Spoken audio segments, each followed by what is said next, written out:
الحمد لله نحمده ونستعينه ونستغفره ونؤمن به ونتوكل عليه ونعوذ بالله من شرور أنفسنا ومن سيئات أعمالنا من يهده الله فلا مضل له ومن يضلل فلا هادي له ونشهد أن لا إله إلا الله وحده لا شريك له ونشهد أن سيدنا ومولانا محمد وعلى آله وأصحابه وبارك وسلم. أما بعد فإن خير الحديث كتاب الله وخير الهدي هدي محمد صلى الله عليه وسلم وشر الأمور محدثاتها كل محدثة بدعة وكل بدعة ضلالة وكل ضلالة في النار. قال الله تبارك وتعالى في الكلام المجيد والفرقان الحميد: يا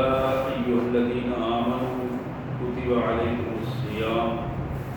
كما كتب على الذين من قبلكم لعلكم تتقون. أيام معدودات فمن كان منكم مريضا أو على سفر فعدة من أيام أخر وعلى الذين يطيقونه فدية طعام مسكين فمن تطوع خيرا فهو خير له وأن تصوموا خير لكم إن كنتم تعلمون. شهر رمضان الذي أنزل فيه القرآن هدى للناس وبينات من الهدى والفرقان فمن شهد منكم الشهر فليصم ومن كان مريضا أو على سفر فعدة من أيام أخر يريد الله بكم اليسر ولا يريد بكم العسر ولتكملوا العدة ولتكبروا الله على ما هداكم ولعلكم تشكرون. وإذا سألك عبادي عني فإني قريب أجيب دعوة الداعي إذا دعان فليستجيبوا لي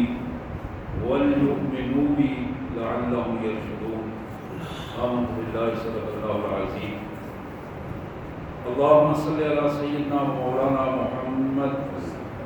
وعلى آل سيدنا ومولانا محمد كما صليت على إبراهيم وعلى آل إبراهيم إنك حميد مجيد. اللهم صل على جميع الأنبياء والمرسلين وعلى الملائكة المقربين وعلى سائر الصحابة والتابعين وعلى عباد الله الصالحين. اللہ کے پاک کلام قرآن مجید میں یہ دوسرا پارہ ہے اور سورہ البقرہ کی آیت نمبر 183 سے لے کر آیت نمبر 186 تک یہ آیات تلاوت کی گئی ہیں. آئیے سب سے پہلے ان آیات کا سادہ سا مفہوم اور پھر نبی محترم سید عالم صلی اللہ علیہ وسلم کے فرامین کے پس منظر میں انشاءاللہ رمضان المبارک کے حوالے سے بات ہوگی. اللہ کے مبارک نام سے جو بڑا مہربان بہت زیادہ رحم کرنے والا ہے. یا ایھا الذین آمنوا کتب علیکم الصیام، اے وہ لوگوں جو ایمان لائے ہو، اللہ نے تم پر روزے فرض کر دیے بالکل اس طرح جس طرح کہ تم سے پہلے لوگوں پر روزے فرض کیے گئے تھے. لعلکم تتقون، اس کا بنیادی مقصد یہ ہے کہ تمہارے اندر خوف خدا پیدا ہو، تقوی پیدا ہو، تمہارے دل و دماغ اور جسم کی پاکیزگی کی کیفیت پیدا ہو. ایام معدودات، گنتی کے چند دن ہیں. تم میں جو بیمار ہو یا مسافر ہو تو وہ باقی دنوں میں اس کی گنتی پوری کر لے اگر روزہ نہ رکھ سکے، اور جو بالکل نہ رکھ سکے وہ ایک مسکین کا کھانا فدیے کے طور پر دے دے. اگر ایک مسکین سے زیادہ اس کھانے سے زیادہ بھی دے دے تو اس کے لیے اور زیادہ بہتر ہے. اور اس سے بھی بہتر یہ ہے وَأَن تَصُومُوا خَيْرٌ لَكُمْ، اگر تم روزے رکھ لو وہ سب سے زیادہ بہتر ہے۔ إِن كُنتُمْ تَعْلَمُونَ، اگر تم روزے کی اس اہمیت کو سمجھ جاؤ تو پھر کبھی اسے نہ چھوڑو۔ رمضان المبارک کا مہینہ یہ وہ مبارک اور برکتوں والا مہینہ ہے جس میں قرآن مجید نازل کیا گیا، لوگوں کے لیے رہنمائی کے اسباب پیدا ہوئے، اور وہ قرآن مجید جو ہدایت بھی ہے اور حق اور باطل میں فرق کر دینے والا ہے۔ لوگوں، یہ پاک مہینہ جب تمہارے سامنے آ جائے تو تمہارا پہلا فرض یہ بنتا ہے کہ اس مہینے میں اس کے روزے رکھو، اور اگر بیماری یا سفر کی وجہ سے رکھنا ممکن نہ ہو تو باقی دنوں میں جب تمہاری طبیعت ٹھیک ہو، آسانی ہو، ان دنوں میں انہیں پورا کر دو۔ اللہ تعالیٰ تمہارے لیے مشکلات نہیں پیدا فرمانا چاہتے، اللہ تمہارے لیے آسانیاں پیدا کرنا چاہتے ہیں۔ گن کر یہ چند دن پورے کرو اور اللہ کی بڑائی بیان کرو اس طرح جس طرح اس نے تمہیں بتایا ہے۔ جب تم رمضان المبارک کے احترام کا یہ رویہ پیدا کرو گے تو پھر تمہارے اندر شکر کا جذبہ پیدا ہوگا۔ اس ساری آیات کے بعد جو آخری آیت ہے، پوری اس موضوع کا جو لب لباب ہے،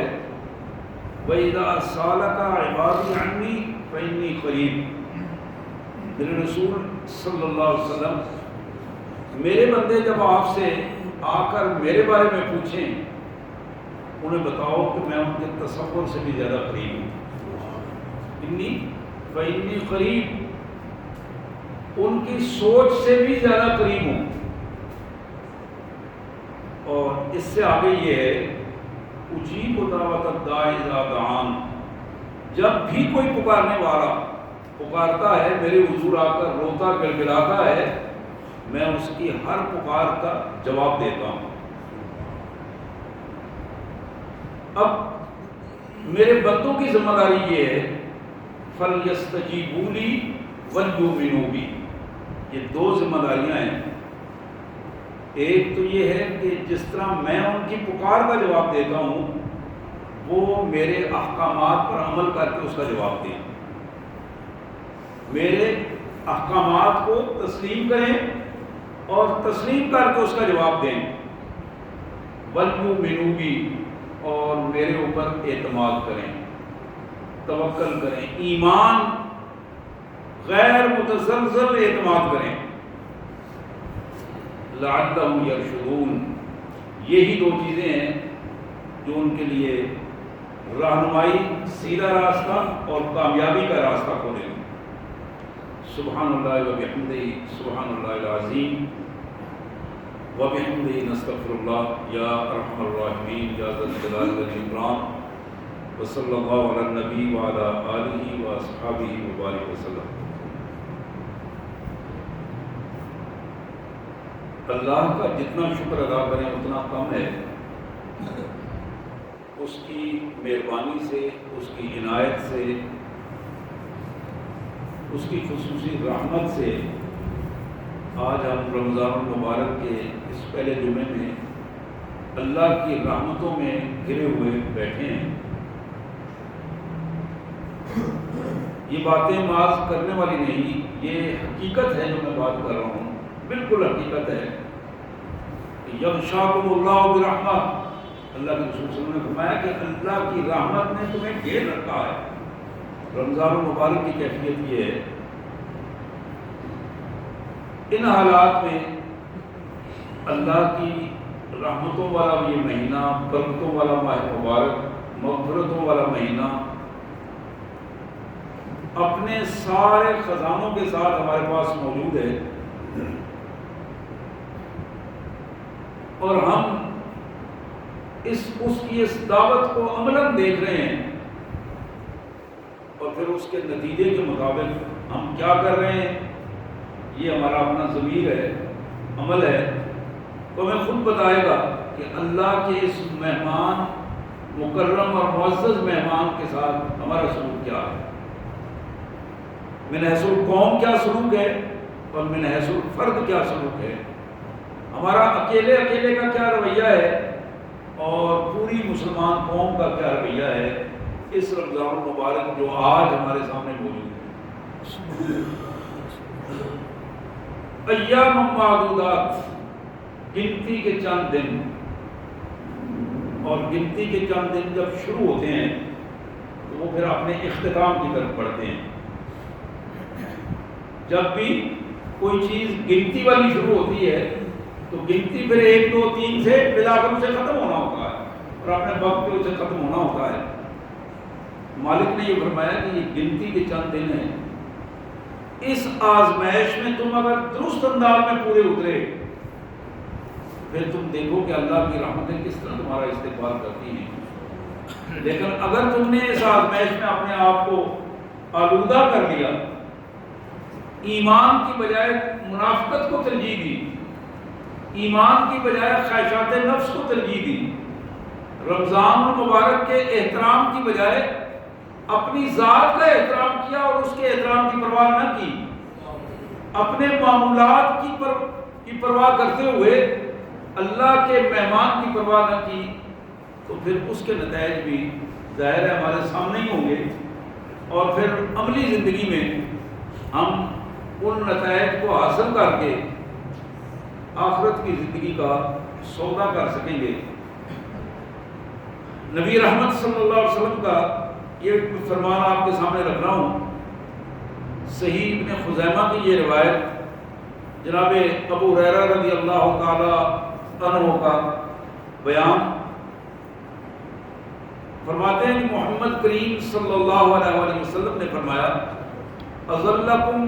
شہرکم ھذا بمحلوف رسول اللہ، رسول اللہ صلی اللہ علیہ وسلم نے قسم اٹھا کر، محلوف حلف اٹھا کر، قسم اٹھا کر یہ ارشاد فرمایا یہ جو مہینہ مبارک مہینہ ہے یہ اللہ کی رحمتوں کو لے کر تمہارے اوپر چھایا ہوا ہے، سایہ بغن ہے۔ اظلکم،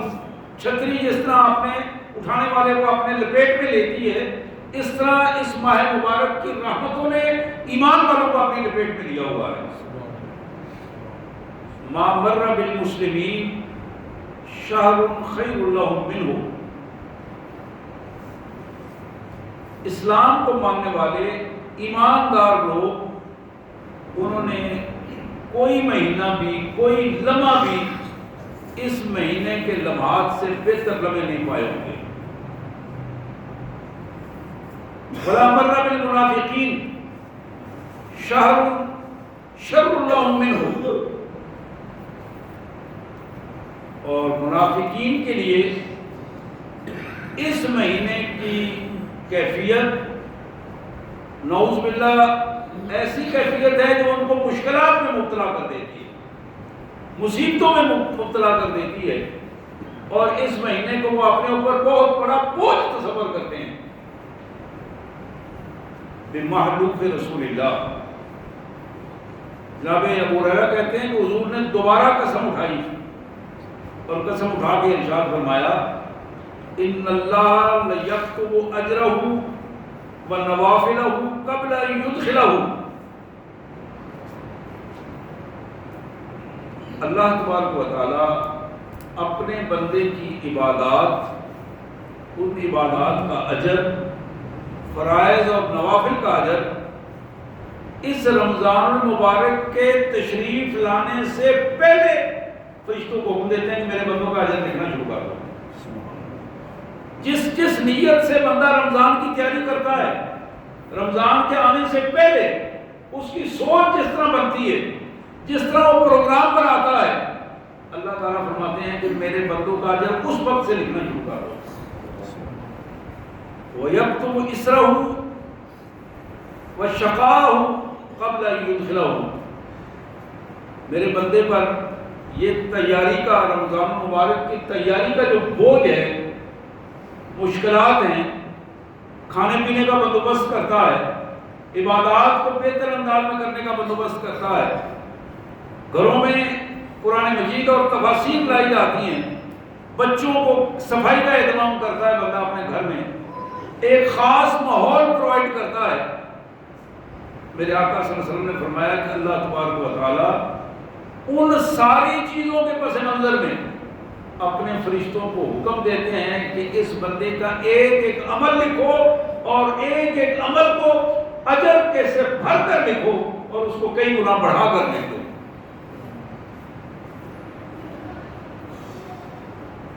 حضور صلی اللہ علیہ وسلم نے فرمایا وَذَلِكَ أَنَّ الْمُؤْمِنَ يُعِدُّ فِيهِ الْقُوتِ مِنَ النَّفَقَةِ لِلْعِبَادَةِ، مسلمان اس ماہ مبارک کے آنے سے پہلے تیاری اس طرح کرتا ہے کہ وہ اپنی خوراک کا بندوبست کرتا ہے، کھانے پینے کا سحری اور افطاری کا بندوبست کرتا ہے، اور اس بندوبست میں جتنا وہ ان وسائل کو اکٹھا کرتا ہے اتنا وہ زیادہ مطمئن ہو کر اللہ کی عبادت میں لگ جاتا۔ اس ماہ مبارک کے لمحات اللہ کی عبادت میں زیادہ سے زیادہ صرف کرتا ہے۔ حضرات، اب اس کے بالکل برعکس رسول اللہ صلی اللہ علیہ وسلم نے اسی طرح قسم اٹھا کر فرمایا وَيُعِدُّ فِيهِ الْمُنَافِقِ اتباع غفلات المؤمنین، اور منافق کی پوزیشن یہ ہے کہ رمضان المبارک آتا ہے اور مومن جس طرح ایکٹیو ہو جاتا ہے، یہ بندہ اس مسلمان بندے کی کمزوریوں کو دیکھتا ہے، دیکھو اس کو کیا ہو گیا ہے، یہ بیوقوف ہو گیا ہے، اس کی نیند خراب ہو گئی ہے، اس کو پتہ نہیں ہے، اس کا کاروبار خراب ہو گیا ہے، اس کو اندازہ نہیں ہے، یہ مسیطر ہو کر رہ گیا ہے، یہ عجیب عجیب قسم کی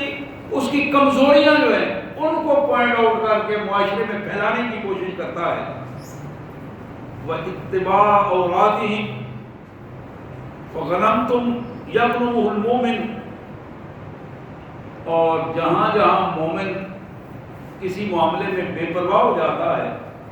اس کی اس بے پرواہی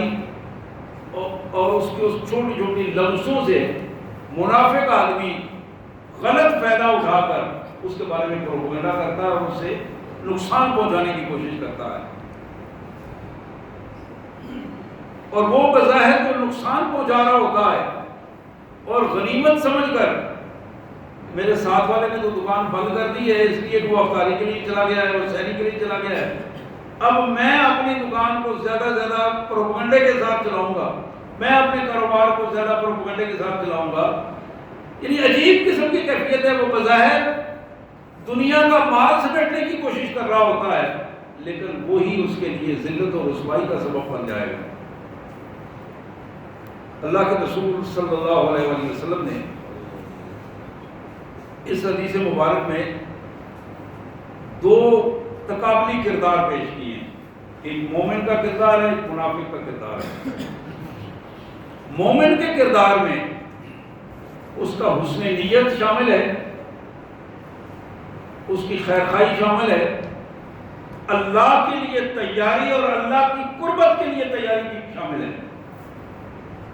اور منافق کی پوزیشن یہ ہے اس کی بدنیتی شامل ہے، بدخواہی شامل ہے، اس بدنیتی کی وجہ سے یعنی ایسا نہیں ہے منافق نماز نہیں پڑھتا، ہوگا کیا جب نماز کا ٹائم گزرنے والا ہوگا اٹھ کے وہ جا کے دو چار رکعتیں اوپر نیچے ہو گئے پڑھ لے گا۔ اللہ کے رسول صلی اللہ علیہ وسلم نے اس کی مثال دی ہے کہ منافق کی مثال یہ ہے کہ وہ آئے گا مسجد میں اور جس طرح مرغ زمین پر ٹھوکے مارتا ہے اپنی چونچ سے، بالکل اسی طرح سجدے اوپر نیچے ہو گئے کر کے نکل جاتا ہے، مسجد میں نہ بیٹھنا چاہتا ہے نہ اللہ سے قرب حاصل کرنا چاہتا ہے، اور وہ نماز کس طرح پڑھتا ہے؟ قرآن مجید نے بتایا یراؤن الناس، نماز پڑھتے ہوئے جب اٹھتا ہے تو بڑی سستی سے اٹھتا ہے اور اس کا اظہار کرتا ہے کہ یہ بھی کرنا پڑ گیا ہے، اب مجھے بھی مسجد میں جانا پڑے گا، تو وہ اپنی دکان کو، کاروبار کو، معاملات کو چھوڑ کر، دوستوں کی محفلوں کو چھوڑ کر آنا نہیں چاہتا، لیکن حالات کی مجبوری کی وجہ سے آتا تو ہے، اس پوزیشن میں آتا ہے کہ وہ اپنے آپ کو منافق ثابت کر دیتا ہے اپنے عمل سے، اور یہی نفاق جو ہے اس کے کیے ہوئے عمل کو اس کے لیے مصیبت کا باعث بنا دے گا۔ حضرات، معجم طبرانی کی ایک دوسری حدیث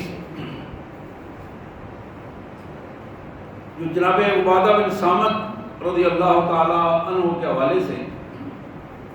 جناب عبادہ کہتے ہیں ان رسول اللہ صلی اللہ علیہ وسلم قال یوما وحضر رمضان، ایک دن آپ نے خطبہ ارشاد فرمایا، گفتگو فرمائی، اور یہ وہ موقع تھا کہ جب رمضان تشریف لا چکا تھا۔ دوران رمضان آپ نے فرمایا اتاکم رمضان شہر برکہ یغشاکم اللہ فی فینزل الرحمہ۔ بعض اوقات ہمیں یہ باتیں جو ہیں عجیب عجیب معلوم ہوتی ہیں کہ اللہ کے رسول صلی اللہ علیہ وسلم کی احادیث سر سے گزر جاتی ہیں اور ہم روایتی انداز میں انہیں لیتے ہیں، لیکن حقیقت یہ ہے کہ اس کے ایک ایک لفظ پر جب آپ غور کریں گے، میں پورے ایمان اور اعتماد کے ساتھ یہ بات کر رہا ہوں، رسول اللہ صلی اللہ علیہ وسلم کی زبان مبارک سے نکلا ہوا ایک ایک لفظ جہاں حقیقت وہاں وہ کامیابی کی ضمانت ہے، جہاں حقیقت ہے وہاں کامیابی کی ضمانت ہے۔ اللہ کے رسول صلی اللہ علیہ وسلم نے فرمایا تمہارے پاس رمضان مبارک کا مہینہ آ چکا ہے، اپنی برکتوں سمیت آیا ہے، اور اس مہینے میں جہاں اللہ کی رحمت نے گھیرا ہوا ہے وہاں رحمتیں مسلسل نازل بھی ہو رہی ہیں۔ وَيَحُطُّ الْخَطَايَا، اس ماہ مبارک میں اللہ تبارک و تعالیٰ خصوصی طور پر اپنے بندوں کی غلطیوں کو معاف کرتے ہیں۔ غلطیاں معاف اسی بندے کی ہوں گی جو معاف کروانا چاہے گا، جو معاف کروانا نہیں چاہے گا تو ظاہر ہے اس کی غلطی تو معاف نہیں ہوگی۔ جو معافی مانگے گا، اپنے گناہوں کو اللہ کے حضور پیش کرے گا، اپنی غلطیوں کو معاف کروانا چاہے گا، استغفار کرے گا، اللہ تبارک و تعالیٰ اس کی غلطیوں کو معاف فرما دیں گے۔ پھر فرمایا وَيَسْتَجِيبُ فِي الدُّعَاء، یہ ماہ مبارک اس کے پاکیزہ لمحات، یہ وہ لمحات ہیں جس میں اللہ تبارک و تعالیٰ اپنے بندے کی دعاؤں کو قبول کرتا ہے۔ اور بالکل اسی کیفیت میں جب ہم غور کرتے ہیں کہ ہم بعض اوقات دعائیں کر رہے ہوتے ہیں، لمبی لمبی دعائیں کر رہے ہوتے ہیں، لیکن ہماری دعائیں منظور نہیں ہوتی۔ دعاؤں کا منظور نہ ہونا اس کی بنیاد کیا ہے؟ احادیث میں بھی اور علماء کرام نے بھی اس پہ بہت کچھ لکھا ہے، لیکن دو چار اگر بنیادی چیزیں ذہن میں آ جائیں تو بڑی حد تک دعا کی قبولیت کے اسباب پیدا ہو جاتے ہیں۔ سب سے بنیادی چیز کہ بندے کا اپنا یقین اپنے اللہ کے حوالے سے پختہ ہو، ایمان پختہ ہو۔ ہاتھ اٹھائے ہیں، زبان سے جو الفاظ نکل رہے ہیں وہ یقین کے ساتھ الفاظ ہو کہ میں جس سے مانگ رہا ہوں وہی دینے والا ہے، اسی کے پاس ہے اور اسی نے دینا ہے اور وہ دینا چاہتا ہے۔ جب اس یقین اور اعتماد کے ساتھ مانگا جائے گا، سچے ایمان کے ساتھ اپنے مالک سے مانگا جائے گا، تو اللہ تبارک و تعالیٰ اس کی دعا قبول کریں گے۔ دوسرا اہم پہلو یہ ہے کہ قبولیت دعا کے لیے رزق حلال اور انسان کا سچا ہونا بڑا ضروری ہے۔ حرام کھا کے پتہ یہ چاہے کہ میری دعا قبول ہو جائے، جھوٹ بول کر یہ چاہے کہ میری دعا قبول ہو جائے، تو یہ دونوں ایسی بنیادیں ہیں جو دعا کی قبولیت کو ختم کر دیتی ہیں۔ تیسری ایک اہم پوزیشن یہ ہے کہ بندہ جس حوالے سے دعا کر رہا ہے اس کا اپنا کردار اس کی بالکل نیگیٹو ہے، بالکل الٹ کردار پیش کر رہا ہے۔ جس اللہ سے دعا کر رہا ہے اسی کا نافرمان ہے، جس اللہ سے مانگ رہا ہے اسی کی نافرمانی ہے۔ جس اللہ سے مانگ رہا ہے اسی کی دشمنی پہ اترا ہوا ہے۔ اب اس کی مختلف حوالوں سے مثالیں لیتے چلے جائیں گے۔ ایک سود کھا رہا ہے، اور اللہ تعالیٰ نے قرآن میں فرمایا کہ جو شخص سود لیتا ہے یا سود دیتا ہے اس کاروبار میں ہے، یہ ایسا بندہ ہے کہ جس نے اللہ اور اللہ کے رسول سے جنگ کی ہے، جنگ کے لیے تیار ہو جائے۔ اب یہ بندہ سود کھا کے، سود دے کے، اور اس سسٹم کا حصہ بن کے، اس میں ایکٹیو کردار ادا کر کے پھر سجدہ ریز ہو کر اللہ سے ہاتھ اٹھا کے دعا کرے تو دعا کیسے منظور ہوگی؟ پھر محمد کریم صلی اللہ علیہ وسلم نے فرمایا کہ ایک بندہ دور سے آتا ہے، اتنا سفر کر کے آتا ہے اللہ کے گھر میں، اس کے کپڑے پھٹ گئے ہیں، سر میں گٹا مٹی پڑا ہوا ہے، بال اڑے ہوئے ہیں، اور اتنا سفر کے بعد آ کے اللہ کے گھر میں ہاتھ اٹھا کر زمزم پی کے سامنے کعبۃ اللہ ہے، اس کو دیکھ کر ہاتھ اٹھا کر دعا کرتا ہے۔ آپ نے الفاظ کہے یا رب یا رب، اللہ کو پکار کے دعا کرتا ہے۔ حضور نے فرمایا کئی یستجاب، اس کی دعا کیسے منظور ہوگی؟ مطعمہ حرام، اس کا رزق حرام کا ہے، ملبسو حرام، اس نے کپڑے حرام پیسے سے پہنے ہیں، وغذی بالحرام، اس کا جسم کا گوشت جو بنا ہے، ہڈیاں بنی ہے، وہ حرام کھانے سے بنی ہے۔ کئی یستجاب، اللہ کیسے اس کی دعا سنے گا، کیسے منظور ہوگا؟ لیکن حضرات ان چیزوں کو کے پس منظر میں ان کو درست کر کے جب بندہ اپنے اللہ کے حضور آتا ہے، اس کی بندگی کرتے ہوئے اس کا بندہ بن کر اس سے دعا کرتا ہے، حضور صلی اللہ علیہ وسلم نے فرمایا وَيَسْتَجِيبُ فِيهِ الدُّعَاء، یہ ماہ مبارک جس میں اللہ تبارک و تعالیٰ دعائیں سنتا ہے، قبول کرتا ہے۔ اب ان تین جملوں کے بعد ایک جملہ اور ارشاد فرمایا، اس میں ذرا غور کیجئے، يَنْظُرُ اللَّهُ تَعَالَى إِلَىٰ تَنَافُسِكُمْ فِيهِ وَيُبَاهِي بِكُمُ الْمَلَائِكَةَ فَأَرُوا اللَّهُ مِنْ أَنفُسِكُمْ خَيْرًا۔ حضور نے فرمایا لوگوں، اللہ تبارک و تعالیٰ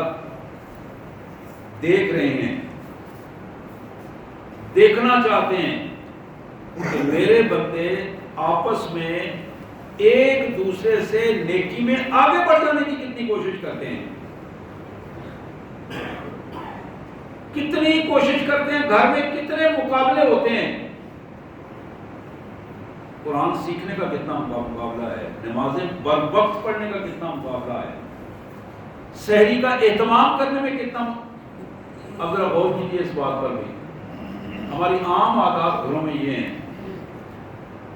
کہ سحری کے وقت خواتین نے اٹھ کے تو اپنا کام کرنا ہے، انہوں نے کھانا وانا بنانا ہے اور تیاری کرنی ہے، لیکن ہم شہنشاہوں کی طرح بستر پہ پڑے ہوتے ہیں، اور جب آخری 10 منٹ رہ گئے ہوتے ہیں تو پھر پانی لے کے آنکھوں میں مل کے جا کے بیٹھ جاتے ہیں، پراپر طریقے سے ہاتھ پاؤں بھی نہیں دھوتے، کلی بھی نہیں کرتے۔ تو پھر اللہ سے تعلق تو اسی طرح کا بننا ہے نا، جس انداز میں ہم نعوذ باللہ اللہ کے معاملات کو ڈرائیں گے، اسی انداز میں اللہ کی رحمتیں بھی ہمارے ساتھ ہوں گی۔ افطاری کی پوزیشن یہ ہوتی ہے، موبائل ہاتھ میں ہے، بندہ لگا ہوا ہے، پوری دنیا کو پھر رہا ہے، لیکن اگر کوئی بنیادی چیز اس کے ذہن میں نہیں آ رہی تو یہ بات سمجھ میں نہیں آ رہی کہ یہ وقت تو اللہ سے دعا کا وقت ہے، یہ تو قبولیت دعا کا وقت ہے، یہ تو اذکار کا وقت ہے۔ ایک آدمی مسلسل اپنے کام میں لگا ہوا ہے اور مسلسل ملاقاتیں فرما رہا ہے، مسلسل کاموں کو ڈیل کر رہا ہے، اور ادھر ہی اذان ہوتی ہے اور ادھر سے ہی ایک کھجور یا کوئی چیز پکڑ کے افطاری کرتا ہے، اور اس کے بعد پھر اپنا سلسلہ شروع کر دیتا ہے۔ جتنا مخلصانہ تعلق اپنے اللہ کو کے ساتھ بناؤ گے، اس سے کئی گنا زیادہ اللہ کی رحمتیں تمہارا استقبال کریں گے، لیکن جتنا نعوذ باللہ ردی تعلق بناؤ گے، جتنا کمزور تعلق بناؤ گے اللہ سے، اس کمزور تعلق کے نتائج بھی بنیادی طور پر تمہیں ہی اس سے بھگتنے پڑیں گے۔ لیکن یہ اللہ کی رحمت ہے، ہمارے کمزور تعلق کے باوجود ہمارے اس کمزور رابطے کے باوجود اللہ اپنی رحمتوں سے ہمیں اس کے باوجود سب کچھ دیتا ہے، عطا کرتا ہے، عزت بھی، رزق بھی، عمر بھی، صحت بھی۔ میرے بھائیوں، کتنے ایسے لوگ ہیں جو آج بھی کرا رہے ہیں اپنے اپنے بستروں پر پڑھ کر، اور وہ اس پوزیشن میں نہیں ہے کہ اٹھ کے بیٹھ سکیں، اپنے پاؤں پہ چل سکیں، اور انہیں حسرت ہے اس بات کی کہ کاش کوئی ایسا موقع ہے کہ میں اپنے پاؤں پہ کھڑا ہو جاؤں۔ اب دیکھیں اسپتالوں میں کتنے لوگ پڑے ہیں، کتنے لوگوں کی پوزیشن یہ ہے کہ وہ اپنے ہاتھوں کی گرفت جو ہے اس کو ترس رہے ہیں کہ ہاتھوں کی گرفت درست ہو اور میں اپنے ہاتھوں سے کوئی چیز پکڑ کے خود کھا سکوں۔ جب ہم اس ماحول کا جائزہ لیتے ہیں، یاد رکھتے ہیں، اللہ کی ایک ایک نعمت کی قیمت محسوس کرتے ہیں، اور پھر اللہ کا بندہ بن کر اس اللہ تعالیٰ سے رابطہ کرتے ہیں، اس کے نتائج بالکل کچھ اور ہوتے ہیں۔ پھر اس رابطے میں اخلاص کی پوزیشن بالکل الگ بنتی ہے۔ تو یہاں اللہ کے رسول صلی اللہ علیہ وسلم نے فرمایا،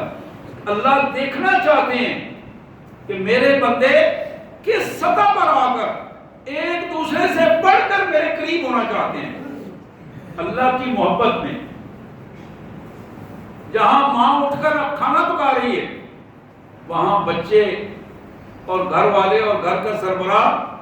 اٹھ کر وضو کر کے اپنے اللہ کے حضور سجدہ ریز ہو جائے، تو پھر وہ معاملہ جو ہے اس انداز میں اللہ کے حضور قربت کا ایک بالکل دوسرا رویہ بنتا ہے۔ ایک آدمی جہاں اہل خانہ افطاری کی تیاری کر رہے ہیں، وہاں بچے، باپ، گھر میں بھائی مل جل کر بیٹھ کر اسی وقت خصوصی طور پر اذکار کرتے ہیں، افطاری سے پہلے بیٹھ جاتے ہیں، اور گپیں ہانکنے کی بجائے یا کسی اور مصروفیت میں رہنے کی بجائے وہاں بیٹھ کر اللہ کا ذکر کر کے اللہ کے حضور مل کر دعا کرتے ہیں۔ اور اس اہل خانہ جب مل کر دعا کرتے ہیں، ماں ادھر کھانا بنا رہی ہے تو وہاں آمین کر رہی ہے، اور ادھر باپ بیٹے سارے بیٹھ کر دعائیں کر رہے ہیں، آپ یقین کریں وہ رحمتوں کی جو کیفیت انہیں محسوس ہوگی اس کا آپ اندازہ نہیں کر سکتے۔ یہاں اللہ کے رسول نے فرمایا، اللہ دیکھنا چاہتا ہے کہ میرا بندہ کتنا مخلص ہو کر دوسرے سے بڑھ کر آگے نکل کر میرے سے ملاقات کرنا چاہتا ہے۔ وَيُبَاهِئُكُمُ الْمَلَائِكَةُ، اور جب کوئی بندہ مسابقت کر کے آگے نکلتا ہے، اللہ اپنے فرشتوں کو کہتے ہیں دیکھو ذرا میرے اس بندے کی طرف، اسے اور کوئی لالچ تو نہیں تھا، اس کو بھی اسی طرح بھوک پیاس لگی ہوئی ہے، اس کے بھی مسائل ہیں، اس کے بھی معاملات ہیں، لیکن یہ سب کو چھوڑ کر میری محبت حاصل کرنا چاہتا ہے۔ اللہ تبارک و تعالیٰ فرشتوں کے سامنے جب اس کا اظہار کرتے ہیں تو وہ فرشتے بھی اللہ کے حضور اس بندے کے لیے دعا کرتے ہیں۔ حضور نے فرمایا فَأَرُوا اللَّهَ مِنْ أَنفُسِكُمْ خَيْرًا، اب تمہاری ذمہ داری یہ ہے کہ اپنے اللہ کے حضور یہ ثابت کر دو، دکھاؤ اپنے مالک کو کہ مالک میں ساری دنیا سے بڑھ کر آپ سے محبت کرتا ہوں،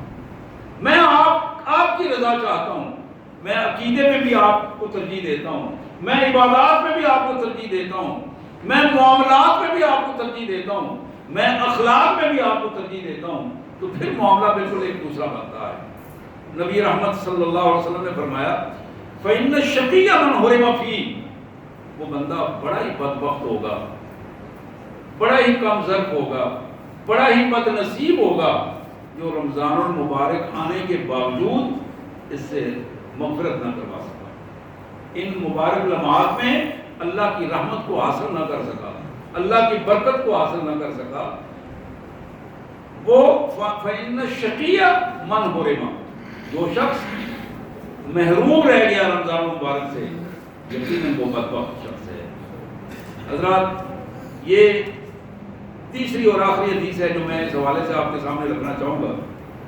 آپ اس حدیث مبارک کو بھی سنیے اور اندازہ کیجئے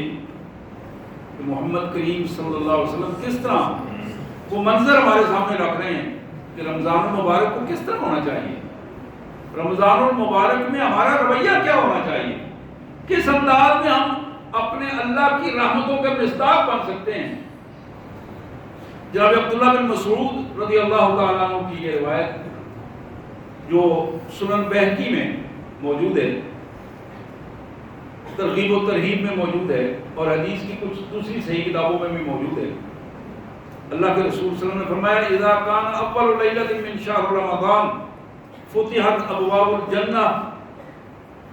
فلم یغلق منها باب واحد الشہر کلہ۔ میرے آقا صلی اللہ علیہ وسلم نے فرمایا کہ جب رمضان مبارک کا چاند نظر آتا ہے، پہلی رات ہوتی ہے، اللہ تبارک و تعالیٰ حکم دیتے ہیں کہ جنت کے سارے دروازے کھول دیے جائیں، جنت کے سارے دروازے کھول دیے جائیں، پورا مہینہ یہ کھلے رہیں گے، جنت کی اور رحمت کا دروازہ بند نہیں ہوگا۔ ایک دوسری حدیث میں اللہ کے رسول صلی اللہ علیہ وسلم نے فرمایا اللہ تعالیٰ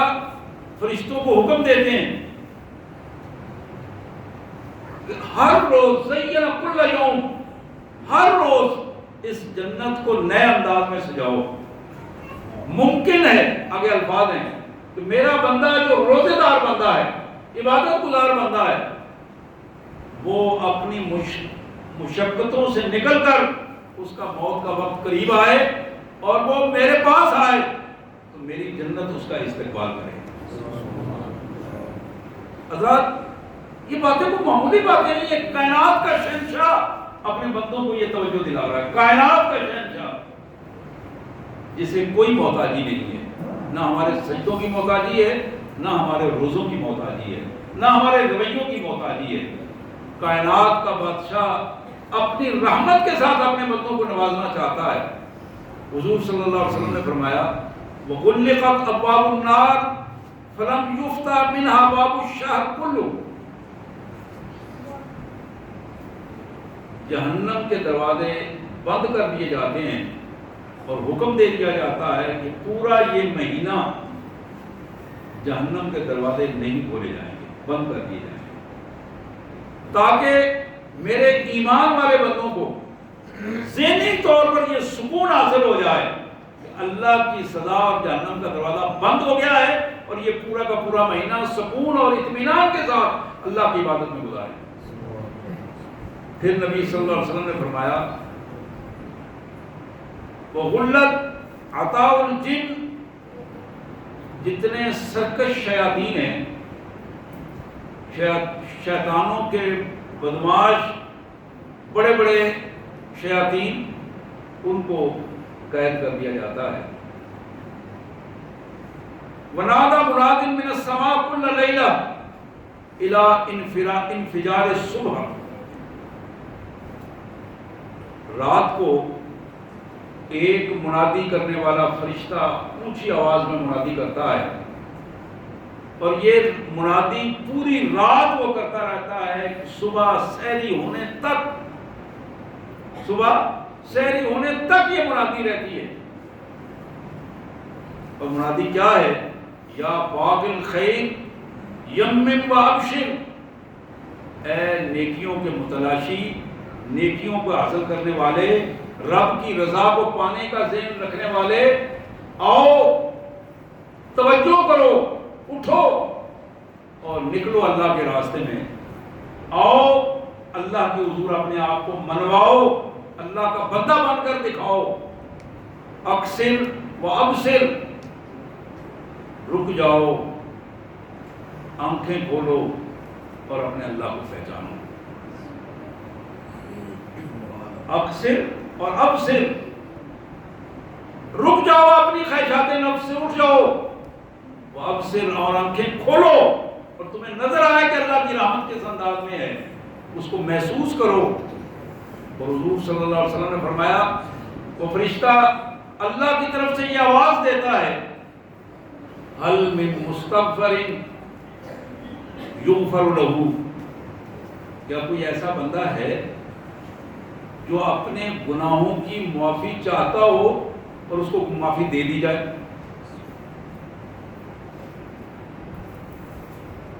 یہاں وہ جملہ بڑا اہم ہے،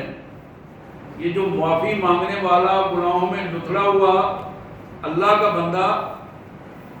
طرح طرح کے کھاجے کھا کر تیز پنکھا لگا کر سویا پڑا ہے، اب اس کے گناہوں کی معافی کیسے ہوگی جب وہاں وہ جائے گا ہی نہیں، معافی والا رویہ ہی نہیں اپنائے گا، اللہ کو حضور جائے گا ہی نہیں، یا کہیں اور مصروفیات میں لگا ہوا ہے، تو وہاں سے تو آواز آ رہی ہے کہ آؤ، پھر دوسری آواز آتی ہے هل من تائب یتوب اللہ علیہ، کون ہے تم میں سے جو اللہ سے رابطہ کرنا چاہتا ہے تو اللہ اس سے رابطہ کرے؟ کوئی ہے اللہ کا ایسا بندہ جو ان اندھیری راتوں میں اللہ سے رابطہ کرنا چاہے اور اللہ اس کو اپنے رابطے میں رکھے، رابطے میں لے لے اور اپنی رحمتوں میں ڈھانپ لے؟ پھر تیسری آواز آتی ہے هل من داع یستجاب لہ، کوئی ایسا بندہ ہے جو دعا کرنا چاہتا ہو، مجبور ہو، اللہ سے کچھ لینا چاہتا ہو دعاؤں کے ذریعے، تو وہ دعا کرے اور اس کی دعا کو قبول کیا جائے۔ حضرات پھر چوتھی آواز آتی ہے هل من سائل یعطی سوالہ، اللہ کے بندو تم میں کوئی ایسا ہے جو سوال کرنے والا ہو، مانگنے والا ہو، اس کے پاس رزق نہیں ہے تو رزق مانگنے والا ہو، صحت نہیں ہے تو صحت مانگنے والا ہو،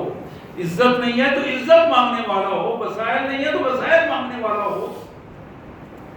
کون ہے تم میں سے آؤ جو یہ سوال کرنا چاہے؟ کوئی اگر ایسا سوال کرنے والا ہے تو اللہ اس کے سوال کو پورا کرنے کے لیے تیار ہے، کہ اللہ کی طرف سے آواز آ رہی ہے۔ حضرات وَلِلَّهِ عَزَّ وَجَلَّ عِنْدَ كُلِّ فِطْرٍ شَهْرُ رَمَضَانَ كُلَّ لَيْلَةٍ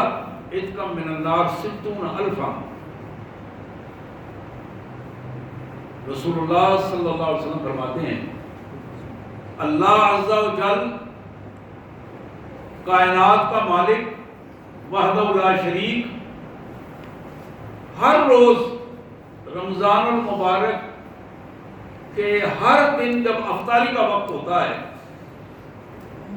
اور اس افطاری کے وقت کے بعد سے لے کر پوری رات 60,000 گناہگار آدمیوں کو معاف کرتے ہیں جو معافی مانگنے کے لیے آئے ہیں۔ روزانہ 60,000، 60,000، اور یہ عمل افطاری سے لے کر سحری تک پوری رات اسی کیفیت میں جاری رہتا ہے، آواز بھی آتی رہتی ہے، اور جب رونے والا رو رہا ہوتا ہے اس کو معافی بھی دی جا رہی ہوتی ہے۔ پھر ارشاد فرمایا فَإِذَا كَانَ يَوْمُ الْفِطْرِ آتَقَهُ اللَّهُ مِثْلَ مَا آتَقَ فِي جَمِيعِ الشَّهْرِ 30 مرہ۔ حضور نے فرمایا کہ جب رمضان المبارک کا آخری دن ہوتا ہے، آخری رات ہوتی ہے، یہ آخری رات جتنے 30 دنوں میں اللہ تبارک و تعالیٰ نے بندے آزاد کیے ہوتے ہیں جہنم سے، 30 دنوں میں جتنے لوگوں کو معافیاں دی ہوتی ہیں، ان سب کے برابر اللہ تبارک و تعالیٰ اس ایک رات کو پھر معافی عطا فرماتے ہیں، اور ہر روز مرتن 60,000 بار بار حضور صلی اللہ علیہ وسلم نے یہ الفاظ فرمائے کہ روزانہ 60,000 کو معافی مل رہی ہے، 60,000 کے گناہوں کو معاف کیا جا رہا ہے، اور اس آخری دن پورے 30 دنوں کے برابر پھر اللہ تبارک و تعالیٰ ہر ایک 60,000 کے حساب سے پھر اللہ تبارک معافی عطا فرماتے ہیں۔ حضرات یہ موقع غنیمت ہے، میرے لیے بھی، آپ کے لیے بھی، ہماری بیٹیوں کے لیے بھی، ماؤں بہنوں کے لیے بھی، خواتین کے لیے بھی، مردوں کے لیے بھی موقع غنیمت ہے، بچوں کے لیے بھی، بوڑھوں کے لیے بھی، بیماروں کے لیے بھی، تندرستوں کے لیے بھی۔ تھوڑا سا وقت ہے، مہینہ شروع ہو چکا ہے، روزے تیزی سے جا رہے ہیں، راتیں تیزی سے گزر رہی ہیں، اس تھوڑے سے وقت میں فرائض کو ادا کرتے ہوئے، نوافل کو ادا کرتے ہوئے کوشش کریں کہ دین کو سیکھنے کی کوشش کریں، تھوڑا سا وقت نکالیں دین کو سیکھنے کے لیے۔ کوئی پتہ نہیں کہ زندگی کب ختم ہو جائے۔ قرآن مجید کو ترجمے کے ساتھ پڑھ کر، تفسیر کے ساتھ پڑھ کر دین سیکھیں، احادیث مبارک کو سیکھیں۔ اردو میں اتھینٹک کتابیں، یہ قصے کہانیوں والی کتابیں چھوڑ دیں، احادیث کی کتابیں، مستند کتاب کو لیں، اور پھر اس پر اور ہماری عام چونکہ عادت بن چکی ہے کہ موبائل پاس ہوتا ہے تو نیٹ سے ہی ہم کوشش کرتے ہیں کہ کوئی حدیث ڈھونڈ لی جائے، کوئی آیت ڈھونڈ لی جائے اور آگے فارورڈ کی جائے اور پھر اس کو رکھا جائے۔ ہمیں صحیح طور پر اندازہ نہیں ہو پاتا کہ وہاں جو چیز دی جا رہی ہے وہ کتنی درست ہے۔ اس لیے بجائے محض موبائل پہ اکتفا کرنے کے، نیٹ پہ اکتفا کرنے کے، ضروری ہے کہ حدیث کی اصل کتاب کو کنسلٹ کیا جائے، اس کو دیکھا جائے، اور احادیث مبارکہ، سیرت رسول صلی اللہ علیہ وسلم کی کتابوں کو پڑھا جائے۔ حضور صلی اللہ علیہ وسلم سے، اللہ سے محبت کائنات کے مالک کے حیثیت سے، اور محمد الرسول اللہ صلی اللہ علیہ وسلم سے محبت ہے ہماری اپنے آقا اور اپنے مہربان قائد کی حیثیت سے، آپ کی قیادت کی حیثیت سے۔ اس لیے کہ ہم نے آپ کے نقش قدم پر چلنا ہے، جناب خاتم النبیین صلی اللہ علیہ وسلم کے نقش قدم پر چلنا ہے۔ ظاہر ہے آپ کے پاس کوئی نبی تو نہ ہے، نہ آئے گا، نہ کوئی ایسی صورت ہے، تو جو کچھ ہے آپ کے نقش قدم پر چلنے کے لیے ہمیں تلاش